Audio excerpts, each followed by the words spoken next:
My parents cut me from Thanksgiving dinner less than 48 hours before I was supposed to arrive. I was literally holding a tray of home-made stuffing ingredients when the phone rang, and my mother, in that sickly sweet voice she uses when she's about to deliver a fatal blow, told me, "Honey, your sister Sarah thinks it would be best if you didn't come this year. She wants her new boyfriend, Mark, to make a good first impression, and she thinks having you there, well, she thinks you would make her look bad." I stood there, frozen, clutching a bag of dried sage, my mind racing to process the absolute cruelty of what she had just said. I didn't scream, I didn't cry. I just hung up the phone. But the story doesn't end with me sitting alone eating turkey in the dark. Oh no, because the very next day, my parents appeared at my front door, absolutely furious, veins bulging, screaming that I had ruined everything. But they weren't alone. Mark was there too. And when he opened his mouth, he said something that changed the entire dynamic of our family forever. Now, before I tell you exactly what went down on that porch, I have to ask, was I wrong for refusing to be the family scapegoat anymore? Or should I have just sucked it up for the sake of my sister's future happiness? Stick around, because this gets messy fast. To understand why my own mother would uninvite me from a family holiday to protect my sister's image, you have to understand the dynamic I grew up in. I'm the older brother, 32 years old, and for as long as I can remember, I've been the background character in the Sarah show. Sarah is 28, and she is the golden child in every sense of the word. Growing up, if Sarah wanted ballet lessons, my soccer fees were cut. If Sarah needed a new dress for prom, I was told to pick up extra shifts at the local diner to buy my own school clothes. It wasn't just about money, though. It was about attention. Sarah was the pretty one, the delicate one, the one who needed protection and support. I was just there, rough around the edges, a bit awkward, more interested in taking apart engines and fixing radios than fitting into the picture. Perfect suburban mold my parents desperately tried to curate. My parents are obsessed with appearances. My dad is a mid-level manager who acts like a CEO, and my mom is a housewife whose full-time job is gossiping and keeping up with the Joneses. Sarah fit their aesthetic perfectly. She went to the right college, joined the right sorority, and dated the right guys. I, on the other hand, didn't go to university. I went to trade school. I became a master electrician and eventually started my own contracting business. I make good money, honestly. I make more than my dad, but in their eyes, I'm just a handyman. I wear work boots. I have grease under my fingernails sometimes, and I have a sleeve of tattoos on my left arm that my mother constantly asks me to cover up with long sleeves, even in July. To them, I am blue-collar, in a derogatory way. I am the embarrassing secret they tolerate but never celebrate. So fast forward to this year. Sarah has been seeing this guy, Mark, for about 6 months. According to my mother, Mark is the one. He comes from old money, works in finance, drives a Porsche, the whole package. My parents have been acting like they've won the lottery. They've been prepping for this Thanksgiving like it's a royal summit. They bought new table linens, repainted the dining room, and sent out a literal dress code email for dinner. Yes, a dress code for Thanksgiving in our own living room. Smart casual/cocktail attire. The email said. I rolled my eyes when I saw it, but I went out and bought a nice button-down and slacks because I wanted to be a good brother. I wanted to support Sarah. Despite everything, I love her, or at least I tried to. I thought maybe this guy would be good for her. I thought maybe if I played the part, I could finally be part of the family. Leading up to the week of Thanksgiving, the tension was palpable. Every time I talked to my mom on the phone, she was manic. Did you get a haircut? Please tell me you're not driving that truck to the house. Park it down the street. Don't talk about your work. Nobody wants to hear about wiring and drywall while they're eating. I just said, yes, Mom, okay, Mom, biting my tongue until it bled. I was willing to jump through hoops to keep the peace. I had even bought a really nice bottle of scotch as a gift for Mark, something I researched and spent a decent chunk of change on, thinking it would be a nice icebreaker. Then came Wednesday, the day before Thanksgiving. I had taken the day off work to prep. I was making my signature sausage and apple stuffing, the only contribution I was allowed to bring because my mom didn't trust me with the turkey or the sides. I was in a good mood, actually. I was thinking, okay, this is it. I'm going to show up, look presentable, give a nice gift, and maybe they'll finally respect me. That's when the phone rang.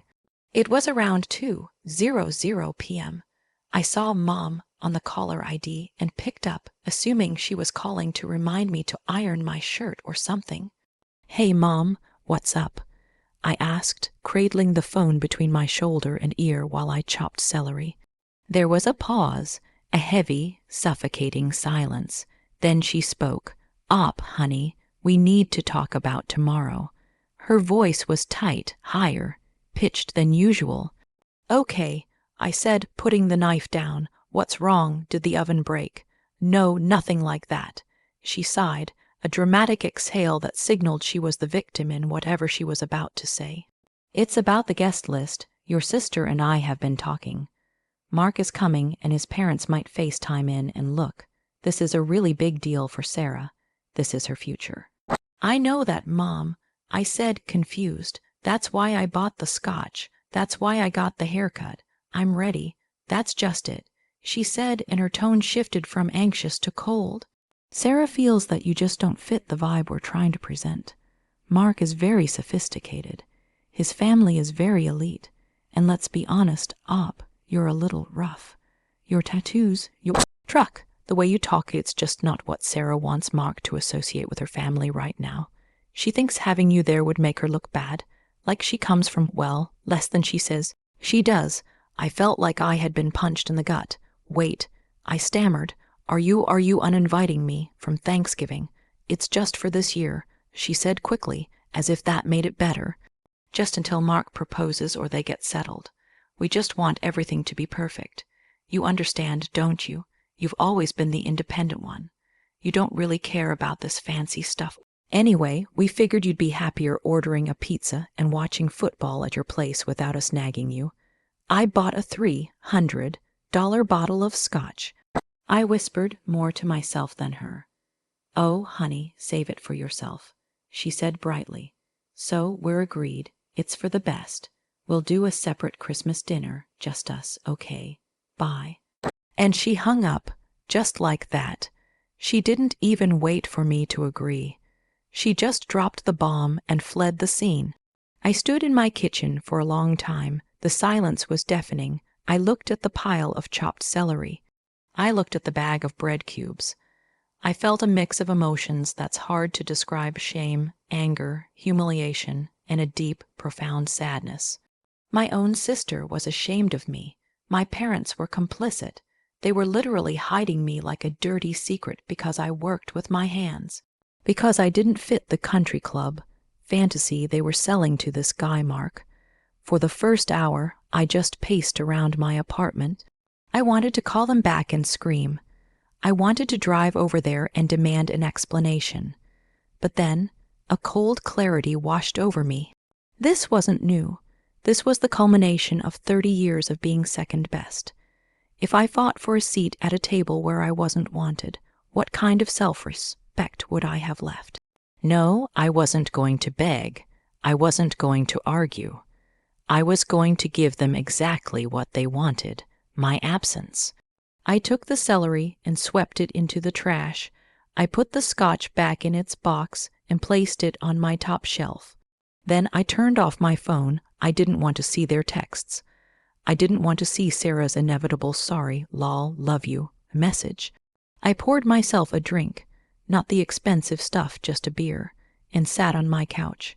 I decided I was going to have the best damn Thanksgiving by myself. I ordered an obscene amount of sushi, queued up a marathon of movies I'd been meaning to watch, and decided to treat myself to a quiet, drama-free day. Thanksgiving Day came and went. It was weirdly peaceful. I didn't have to listen to my dad critique my career choices. I didn't have to watch my mom fawn over Sarah. I didn't have to feel like an alien in my childhood home. I ate sushi, I slept in, and I realized that maybe, just maybe, I was better off without them. I was starting to accept that my family was toxic and that I needed to distance myself permanently. I went to bed that night feeling a sense of closure. I thought it was over. I thought they had their perfect little dinner with perfect Mark, and I had been successfully erased from the narrative. But I was wrong. The storm wasn't over. It was just gathering strength. The next day, Friday, around 10:00 a.m., I was drinking coffee and thinking about heading to my workshop to catch up on some projects. Suddenly, there was a pounding on my door. Not a knock. A pounding, aggressive, urgent. My heart jumped. I thought maybe it was the police or a neighbor with an emergency. I went to the door and looked through the peephole. It was my parents, and they looked deranged. My dad's face was purple. My mom looked like she had been crying and running at the same time. Her makeup was smeared, her hair windblown, and standing behind them, looking incredibly uncomfortable but also stern, was a guy I assumed was Mark. He was wearing a Patagonia vest and chinos, looking every bit the finance bro, but his expression wasn't angry. It was confused, bordering on disgusted. I unlocked the door and opened it. Before I could even say hello, my dad exploded. "You selfish son of a bitch," he screamed, pushing past me into my living room. My mom followed, practically hyperventilating. "How could you? How could you ruin this for your sister?" I stepped back, raising my hands. Whoa, what are you talking about? I didn't do anything. I stayed home just like you asked. Don't play dumb with me," my mom shrieked. "You must have told someone. You must have posted something on Facebook, or did you call him? Did you contact Mark behind our backs?" I looked at Mark, who was still standing in the doorway, hovering on the threshold. "I have never met this man in my life," I said, pointing at him. "And I haven't posted anything. My phone has been off for 2 days. Liar." My dad roared. Then how did he find out? How did the whole dinner turn into a disaster? I was completely lost. "I don't know. You tell me. You're the ones who uninvited me." So, here is the situation I was in. My parents, who had kicked me out of Thanksgiving to protect a lie, were now in my living room accusing me of sabotaging the dinner I didn't attend. I had done exactly what they wanted. I disappeared. And yet, somehow, it was still my fault that their house of cards had collapsed. I looked at their frantic faces, and then I looked at Mark. He was the missing piece of the puzzle. I knew that whatever happened next, it was going to hinge on him. Before I tell you what Mark said, and trust me, it is satisfying, I want you to pause for a second. Put yourself in my shoes. You've been rejected by your family for being not good enough. You silently accepted it to keep the peace. Now they are invading your sanctuary, blaming you for their own failures. Would you have kicked them out immediately? Would you have screamed back? Or would you have done what I did, stand your ground, and let the truth come out? Comment below what you would have done, because I honestly didn't know if I was about to throw a punch or burst out laughing at the absurdity of it all. Back to the living room, the air was thick with tension. My dad was literally shaking with rage. My mom was sobbing into a tissue. "You embarrassed us," Mom wailed. "Mark left. He left before dessert. He walked out because of you." I looked at Mark again. He finally stepped into the room and closed the door behind him. The sound of the latch clicking shut silenced my parents for a moment. "I didn't leave because of him," Mark said. His voice was calm, deep, and authoritative. It was the voice of a guy who manages risk for a living and doesn't have time for nonsense. "I left because of you." My parents froze. My dad spun around. "Mark, please, we can explain. He's difficult. He's trying to turn you against us." Mark shook his head, a look of pure incredulity on his face. He looked at me, then extended a hand. You must be OP. I'm Mark.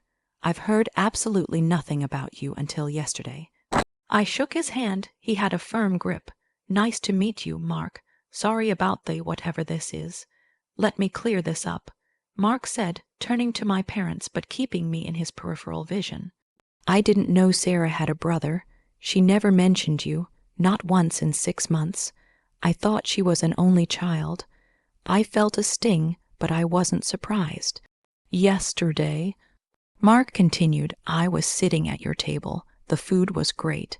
The house looked nice, but I noticed there was a place setting on the sideboard that had been cleared away right before we sat down. And I saw a photo on the mantelpiece. It was tucked behind a vase, but I saw it. It was a picture of 2 kids, Sarah and a boy.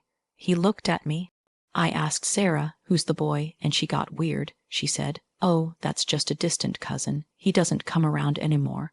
I let it go, but then your dad. He pointed at my father, had a few too many glasses of wine, and he started complaining about the ungrateful mechanic who couldn't be bothered to show up. My dad went pale.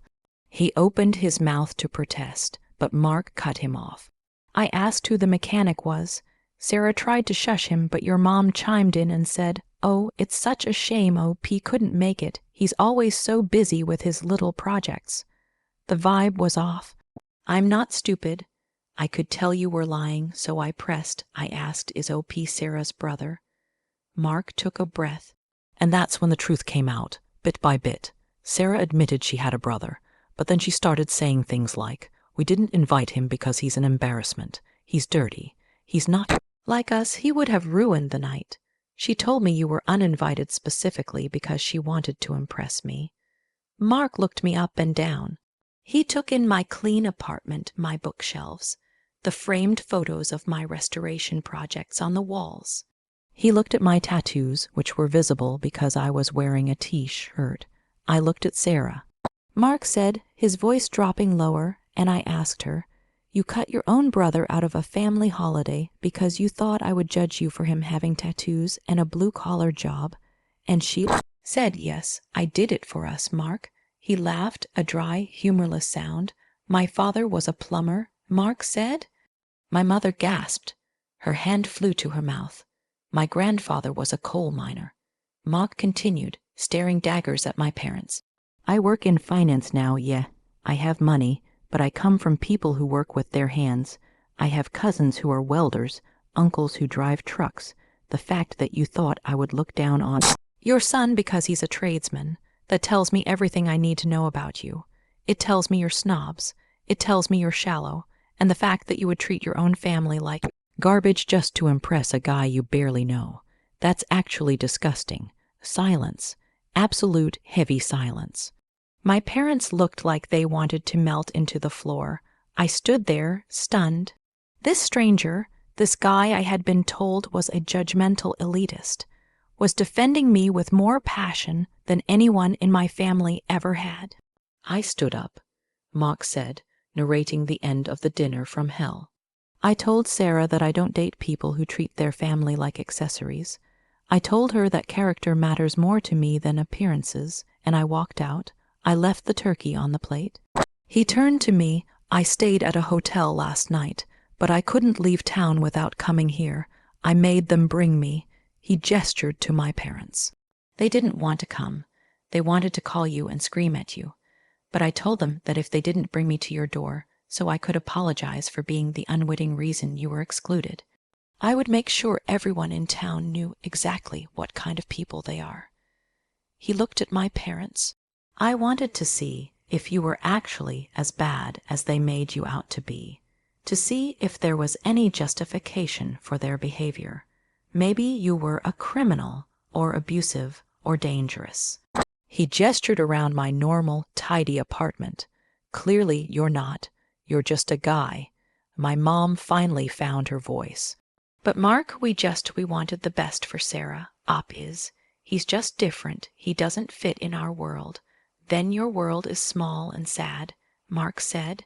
He reached into his pocket and pulled out a set of car keys. I'm driving back to the city. Sarah has been texting me Stop begging for another chance. I'm blocking her number as soon as I get in the car. He looked at me one last time. You seem like a decent guy, Op. Sorry your family sucks. If you're ever in the city, look me up. I have a '67 Mustang that needs some work, and I'd rather pay you than some dealership. He put a business card on my coffee table. Then, without another word to my parents, he walked out the door. We stood there in the wake of his exit. The silence returned, but this time it was heavy with the wreckage of my parents' ambitions. My dad turned to me, his face twisting from shock back into rage. He needed a target, and Mark was gone, so I was the only one left. "Are you happy?" he spat. "Are you happy now? You humiliated us. Even when you're not there, you ruin everything." Something inside me snapped. The last tether of obligation I felt toward these people finally broke. "Get out," I said. "Excuse me," my mom said, blinking. "Get out." I stepped forward, towering over them. "Mark didn't leave because of me. He left because you are terrible people. He saw you for who you really are, and honestly, I see it too. I'm done. I'm done being the secret. I'm done being scapegoat. I'm done buying $300 bottles of scotch for people who don't even want me in the room." I went to the shelf, grabbed the box of scotch, and shoved it into my dad's chest. He fumbled to catch it. "Take this," I said. "Drink it, and mourn the fact that you just lost a daughter's boyfriend and a son in the same weekend. Because I'm not coming to Christmas. I'm not coming to birthdays. I'm done." "You can't be serious." My mom cried. "Op, don't be dramatic. We're family." "No," I said, opening the front door wide. "We're relatives. There's a difference, Mark. A total stranger. Treated me with more respect in 5 minutes than you have in 30 years. Goodbye." I ushered them out. They were sputtering, protesting, playing the victim until the very last second. My dad called me an ungrateful brat. My mom wailed about how I was breaking her heart. I didn't care. I slammed the door in their faces and locked the deadbolt. I leaned my forehead against the cool wood of the door and listened to them argue in the hallway for a minute before stomping away. I waited until I heard their car engine start and fade into the distance. Then I laughed. It started as a chuckle and turned into a full-blown belly laugh. It was the laughter of relief. The sheer absurdity of it all, the elitist boy friend turning out to be the son of a plumber, my parents getting destroyed by their own snobbery, the justice of it. It was perfect. I picked up Mark's business card. He was a managing director at a major firm. I saved his number, not because I wanted to fix his car, though I might, but because he had given me the greatest gift possible, validation. He confirmed that I wasn't the crazy one. I wasn't the bad one. I was just surrounded by narcissists. Since that day, the fallout has been significant. Sarah has been frantically trying to contact me, blaming me for poisoning Mark against her, even though I never spoke to him until he dumped her. She's posted vague, sad updates on social media about betrayal and fake family. I blocked her. My parents sent a few flying monkeys, aunts, and uncles I rarely talked to tell me I needed to apologize and fix this. I told them exactly what happened. Most of them were shocked. They had no idea I had been uninvited. It turns out my parents had told everyone I was sick with the flu. When the truth came out, the extended family was horrified. My parents are now dealing with the embarrassment of the entire family, knowing they are shallow enough to hide their own son. I haven't spoken to my parents or Sarah since the incident on my porch. Thanksgiving is supposed to be about gratitude, and honestly, I've never been more grateful. I'm grateful I didn't go to that dinner. I'm grateful Mark had a backbone. And most of all, I'm grateful that I finally found the courage to close the door on people who only wanted me around when I could make them look good. So that's my story. I spent Thanksgiving alone with sushi, and it was the best holiday I've ever had. I lost a toxic family, but I gained my self-respect, And hey, I might even get a restoration gig out of it. If you were on my side in this, hit that like button. It really helps validate that I'm not the crazy one here. If you think I should have handled it differently, or if you've ever had a family member hide you away for appearances, let me know in the comments. I read them all. Don't forget to subscribe for more stories about family drama, instant karma, and people getting exactly what they deserve. I'll see you all in the next story.